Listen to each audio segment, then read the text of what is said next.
Hello friends, and welcome back to my channel. So today I am making a sandwich loaf bread for Flour It Up Friday. Actually, I'm making a couple of things, but I'm going to show you how I make my potato bread sandwich loaf for Flour It Up Friday. Today I am getting up to making my bread. Now, I usually make this in my mixer, but today I am making just a twist on my standard sandwich loaf, and I'm going to make a potato bread into a sandwich loaf.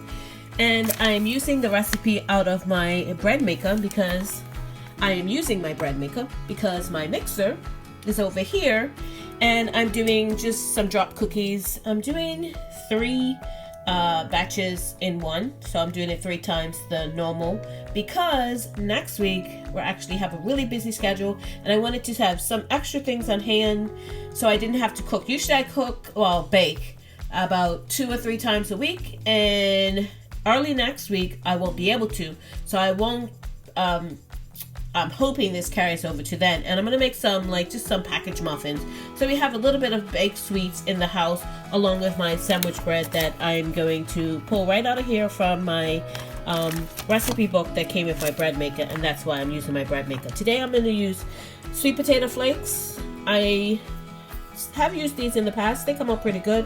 I normally use just the regular potato flakes, but I have a good abundance of these, as well as like butter, herb, all those kinds that we really need to work through. So I have all my other ingredients here, and I'm going to start making my potato bread while my cookies are over here getting ready, and I'm gonna just whip up some muffins in the background, and that's what I'm going to be doing today. So my bread machine calls for the wet ingredients to go in first. This is my warm water. My wet ingredients to go in first, and then my dry ingredients, and then my yeast actually goes in last. So I put my water in. Now it calls for my butter. I'm actually going to put, of course, the recipe in the description box below. So if you want to follow along with this, like I said, I have actually done this in the mixer before, and it comes out just fine. Now, I'm not going to actually bake this in my bread mixer because I want it in a sandwich loaf form, and this is not that great for a sandwich loaf, this shape of a loaf. It is actually the same size pretty much as the Pullman loaf, so it works out pretty good. So in goes my butter. The next thing I'm going to put in is my salt and flour. I'm gonna sift that before I put it in. So the recipe doesn't call for this, but it calls for sugar, but I'm gonna use honey instead. I'm just going to, calls for 2 tablespoons of honey, sugar, and I'm just going to probably put all of this honey in here. It's not a whole lot.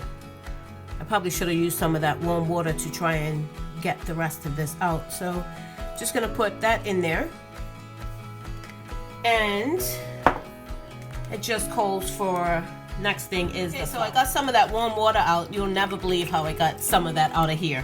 I just used my turkey baster. Yeah, instead of taking the whole thing out and pouring it over. I guess I could have done that too, but I just used my turkey baster. Got some of that water out, rinsed out my honey jar, and now I've got all that honey in there, and it's all nice and out of the jar now. So in goes my flour. Those are my wet ingredients, and it's basically the order of the recipe. That's how you follow it. In goes my flour and my salt that I did pre-sift. Then I have my potato flakes, and I just put them right on top. Then it calls for 2 tablespoons of dry milk powder. So I'm just gonna sprinkle that right on in there. And then it calls for my yeast. Okay, I don't know if you can see that. I just put sort of like a well in the center. And I'm just going to scoop my yeast into that well, right in there. And I'm actually gonna put this on the dough setting. This one actually calls for it to be on the basic setting, but I'm gonna, because that will bake it, so I'm actually not gonna do that. I'm just gonna put it on the dough setting. I'm just gonna get my bread maker, my bread machine. If I was baking this in here, I would set it on 1, which is the basic setting, which is set to now. I just want to do it on the dough setting, which is 9, so I'm gonna just set this to 9, and I'm gonna hit the start button, and it will start doing its thing. I'm just gonna leave it and get over here to finishing off my cookies. So get them going. So my bread maker just beeped, letting me know that the cycle was finished, and as you can see, it did the first rise for me. So what I'm going to do now is, on a clean work surface, I'm going to just sprinkle a little bit of flour, and I'm going to knead it for like, I don't know, 10 seconds, just to bring it together, test the elasticity.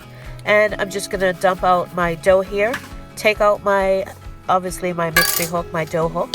I don't want that in my bread.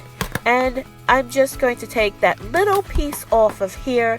It's just a little bit of dough that didn't incorporate and it's dry. So I'm going to just take that off. I don't want that in the bread either. So now I'm just going to mix it for like 2 seconds. I'm just testing to see how loose it is that I can shape it. So I'm actually going to form this into a dough bowl, and I'm going to cover it for about, I don't know, 10-15 minutes or so, just to let it relax a little bit. So I'm actually taking it off now, and I can see it's well relaxed. It's actually started to rise again, and that's going to help me just straighten it out, flatten it out, and shape it into the size, loaf, and shape I want. And that's all it is. I didn't have to do that. It's just easier for me to get it into the shape I want it than to fight the dough and it's springing back. So I let it relax a little bit, and it's now easier just to shape it into the loaf I want it to be. And here I have my large Pullman loaf. It is buttered. I use butter in my loaf pans, and this one has the top, so I will put the top on it and sit it in a nice warm place. My kitchen is warm because I've been baking most of the morning, so I will be able to just sit it on my counter, but I'm probably going to sit it on my stovetop where I normally do, or inside my stove with the light on. But since it's warm, I'm just going to sit it on top with a dishcloth over it. So that's the timer on my stove, letting me know the last batch of cookies is done. And while those were baking, I made up the packages of muffins, and here they are ready to go into the oven as the last batch of cookies come out. And this is just a store-bought chocolate chip muffin mix. And here they are out of the oven, and here is all the cookies done. And I'm actually turned my oven off so it can come down. It was at 400 to bake the muffins, and I needed at 350 to bake the bread. So hopefully by the time it's come down to 350, the bread will be ready to go in. And here is the bread ready to go in.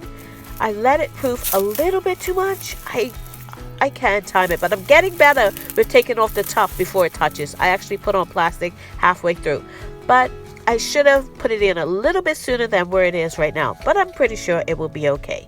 So here it is out of the oven. It smells delicious. One thing I really love is freshly baked bread. So I'm going to put butter on the top, and once I take it out of the container, I am going to brush it with butter on the sides as well. So now that I've brushed my sides of my loaf with butter, I'm going to let it cool here just on the stovetop for at least an hour before I cut into it. Hopefully we can wait that long. And here are my muffins. They have cooled. I've put them in a Ziploc bag. And here are my cookies in their container. And I'm going to put these muffins in the freezer, and hopefully they will last us through Tuesday when I can get back to baking again. So it's been about 2 hours since my loaf was baked and cooled, and I'm going to cut it now. I got this bamboo slicer off of Amazon, and it's one of the best things I ever purchased. It is so easy. It has 3 different thicknesses that you can slice your bread through.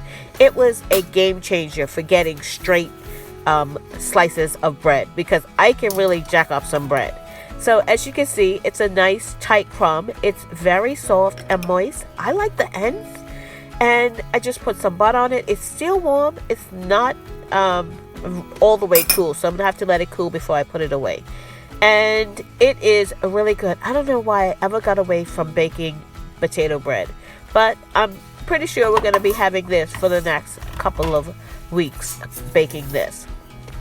And as you can see, I do need to sharpen my knife. It's pulling the bread a little bit. That is my potato bread sandwich loaf. It has a nice tight crumb and it is really soft. Thank you so much for watching. If you haven't subscribed, please subscribe and click that notification bell to be notified when I upload videos. And remember, stay safe and keep prepping.